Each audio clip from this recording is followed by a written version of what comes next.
mga katigangers. Back to work again. Back to oatmeal. Ito yung kinuha ko na pagkain ngayon. Basta umaga may oatmeal o kaya cereal. Pero yung cereal paminsan-minsan lang yan.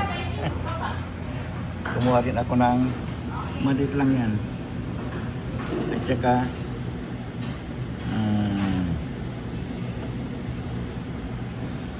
cherry. Ayan. At saka yung ano natin, panulak natin na brewed coffee, walang kamatayan. walang halong biro. Basta brewed lang, walang pampatamis, walang creamer. Kasi yung pampatamis dito natin ilalagay.